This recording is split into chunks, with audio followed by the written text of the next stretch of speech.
Estamos de regreso con ustedes aquí a esta hora y estamos conversando con el doctor Omar Bula Escobar. Habíamos hecho la pausa y queríamos también hablar con él. A propósito, estamos monitoreando también, porque ya está a punto de producirse la votación en el Senado de los Estados Unidos para la confirmación de la próxima jueza del Tribunal Supremo.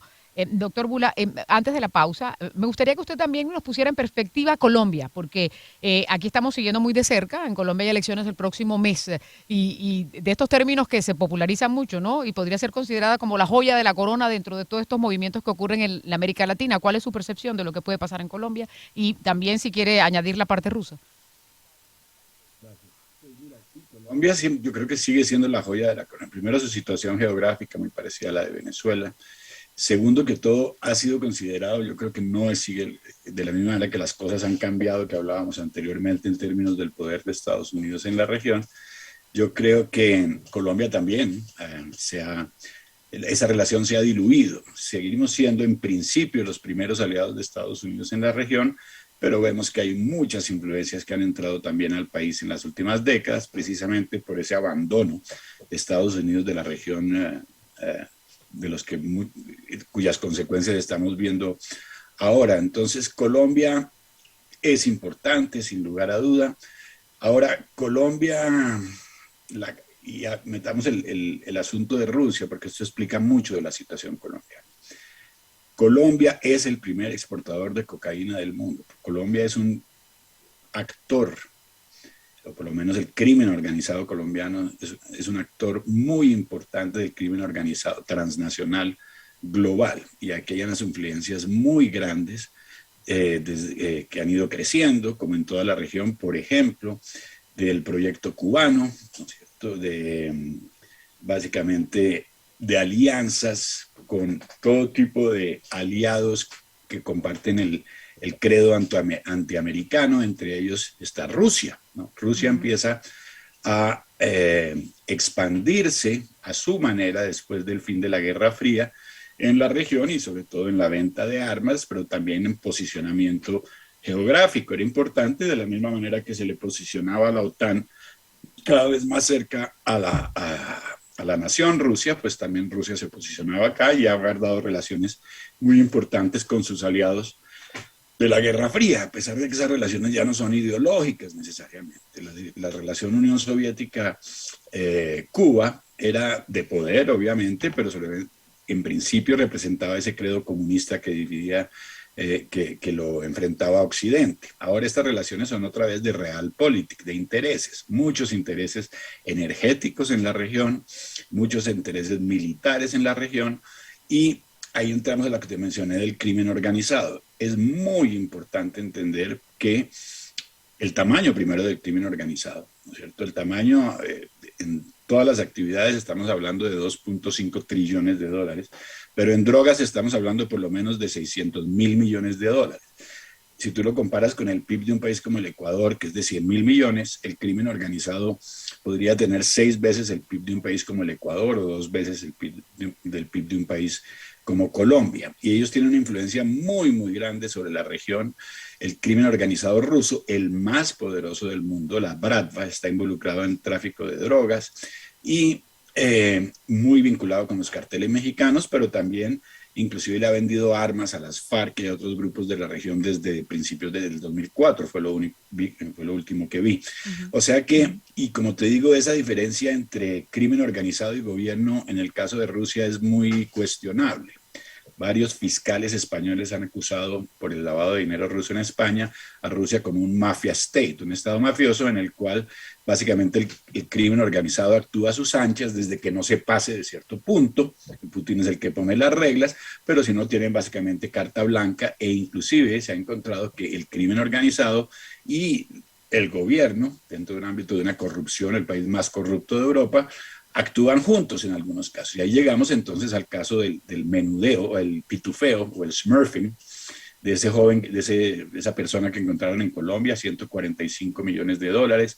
El smurfing es básicamente la división de una suma grande en pedacitos para que no pase por los controles monetarios, los famosos $10,000 de entrada a Estados Unidos que la gente entra con 9.999, ¿no es cierto?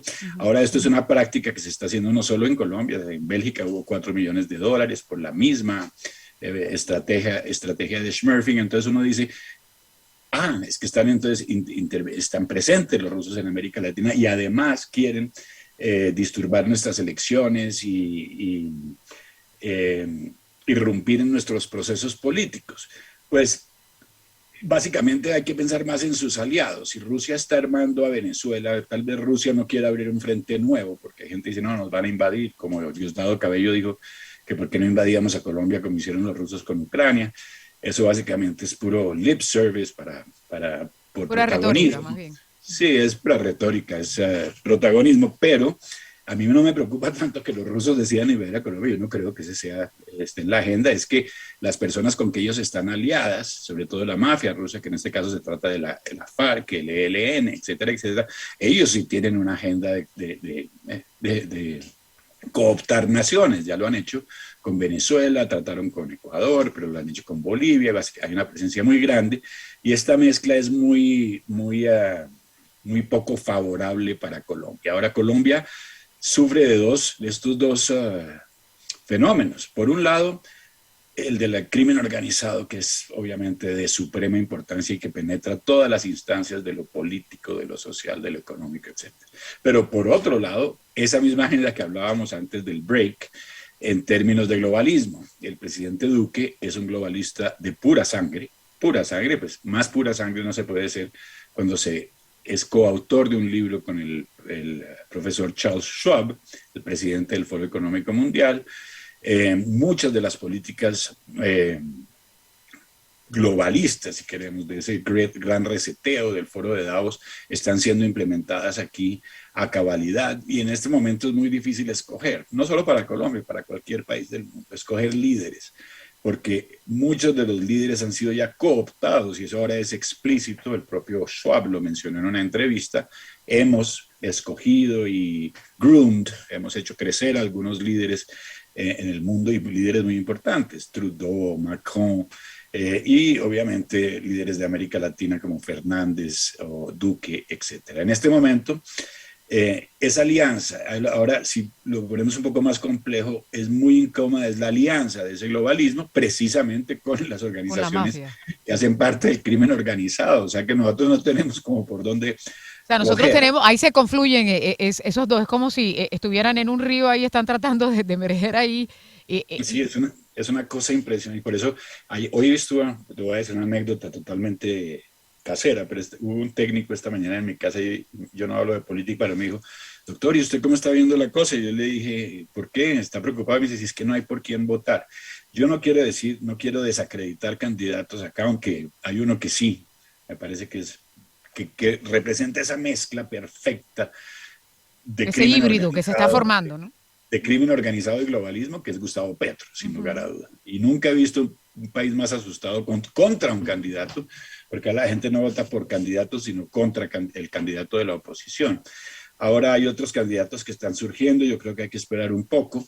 Sin embargo, no hay mucho para escoger en términos, por lo menos, como el Brasil, de escaparnos de esos movimientos del globalismo internacional. Más bien somos una presa fácil, y más fácil aún porque hay dinero de lado y lado, dinero de los globalistas, de las grandes corporaciones que invierten muchísimo en Colombia, inclusive con objetivos de legalización de la droga supuestamente para arreglar el problema, pero claramente con objetivos económicos, financieros, y la plata del crimen organizado. Entonces, estas elecciones son muy ya contestadas, además por el hecho de que la registraduría ha contratado a Indra, que es uno de los que trabaja con Smartmatic y toda esta cuestión del voto electrónico que no creo que hay que repasar. Hay mucho cuestionamiento de los resultados de las elecciones que acaban de pasar para el Congreso y esperemos, yo sí sigo siempre hopeful y muy optimista, de que esta reacción que hay en este momento para evitar que la catástrofe fraudulenta de elecciones a través del continente se repita en Colombia, pues dé algún fruto. Yo sí veo alguna resistencia en este momento. Ahora, que los rusos nos van a invadir, que los rusos han estado aquí desde hace mucho tiempo, pero también están los chinos, ¿no es cierto? Y también están los iraníes, que falta ese capítulo internacional que en el momento en que explote nos va a afectar a todos igualmente. Ya no hay un capítulo en ningún lugar del mundo prácticamente Ya el que no mundo está tenga demasiado cerca, relaciones ¿no? Esto de inmediatas. las Estamos totalmente interconectados, sobre todo económicamente. Yo enseño economía internacional y comercio internacional y me doy cuenta de esos vínculos desde el punto de vista de lo privado. Estamos totalmente, y el COVID totalmente interconectados, y el COVID lo ilustró también, la quiebra de cadenas de suministro, etcétera. El mundo se está reorganizando a su manera en este momento y vamos a ver, yo no creo que el resultado sea muy vecino. Yo creo que esto se va a prolongar desafortunadamente porque hay demasiados intereses de por medio. Ahora lo que estamos viendo realmente es otra vez las potencias, una especie de multipolaridad al mismo tiempo que llegamos a una nueva bipolaridad, digámoslo así, a un sistema binario muy parecido al que hubo el siglo pasado, ahora con Oriente contra Occidente. La gente tiene que entender en Occidente que Oriente no solamente tiene la mayor cantidad de población del mundo, también concentra la mayor actividad económica del mundo y que además desde el punto de vista cultural, político y filosófico ven el mundo de manera muy diferente a nosotros. El mundo se interconectó desde el punto de vista económico sin lugar a duda y supuestamente desde el punto de vista intercultural, pero eso no ha trascendido lo suficiente como para que haya verdaderamente una ideología global homogénea y ni la habrá nunca. Eso es muy difícil precisamente. ¿Tú cómo conquistas, por ejemplo, en el caso del World Economic Forum, que piensa en un mundo prácticamente laico, ¿no es cierto?, sin religiones? ¿Tú cómo conquistas a Oriente Medio? yo, con el yo viví Islam, en que es Oriente Medio, fundamental para todos ellos, ¿no? Y por con todo favor, ese califato que quieren crear y de todo. Pues nos yo estuve en encantaría Irak. seguir hablando con usted toda la siguiente hora, pero tenemos que identificar. Hay un tema que también me llama la atención porque es que a veces cuando se suscitan crisis políticas en algún país, uno de pronto dice, bueno, a nosotros eso no nos importa. Y desafortunadamente es así, ¿no? Porque ha estado ocurriendo en el África y uno está como un poco alejado de todo eso.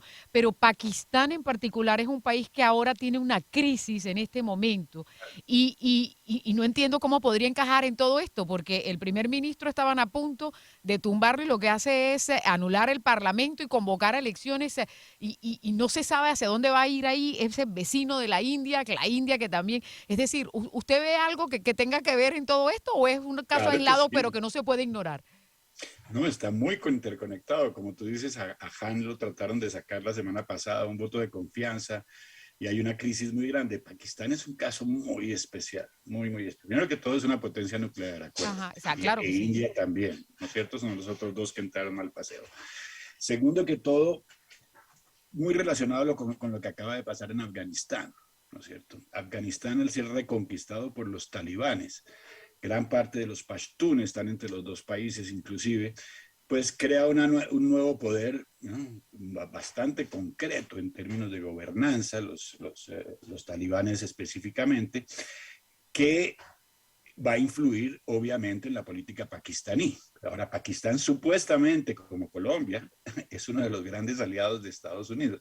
Esa es una de esas alianzas un poco no muy ortodoxas realmente, porque Pakistán se sabe que, por ejemplo, sus técnicos nucleares han ayudado a los iraníes a la consecución del arma nuclear.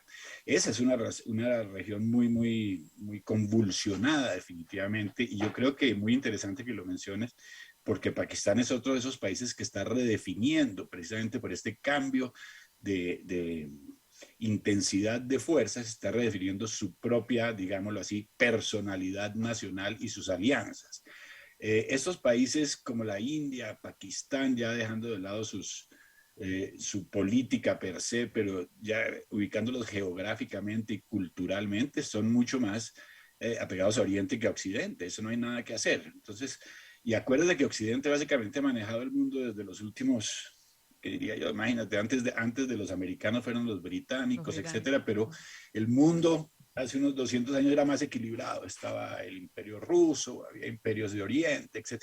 Oye, Occidente ha manejado el mundo y esto, Occidente tiene que reaccionar en términos de esa actitud de Oriente que se cansó de alguna manera, y tú lo ves en el Consejo de Seguridad de las Naciones Unidas y en toda la arquitectura multilateral que se creó después de la Segunda Guerra, que quien la maneja es Occidente, y no está muy representador, y la India no está en el Consejo de Seguridad, es una de las 4 O economías sea, más es grandes como del si se mundo. estuvieran revelando un poco ahora que ya... Sí, a eh, esos eh, movimientos más grandes, tectónicos, claro, hay unos movimientos bueno, que hay que entender y otros más puntuales. doctor Perdón. Bula, nos toca invitarlo a otro programa porque ya me están haciendo señas aquí que tengo que irme a la pausa y ya nos hemos extendido y además abusado de su tiempo, pero como No, siempre, no, no, no, no, con mucho gusto. Yo fue el que muchis llegué tarde y me disculpo no, enormemente, no, no, pero ya recuperamos ahí esa tardanza. Así que muchísimas gracias por estar aquí con nosotros y seguiremos en contacto. cuando quieras, un Muy abrazo muy amable. grande a todos y que Dios los bendiga. Muchas gracias, Muchas ¿no? gracias a usted. Es Omar Bula Escobar.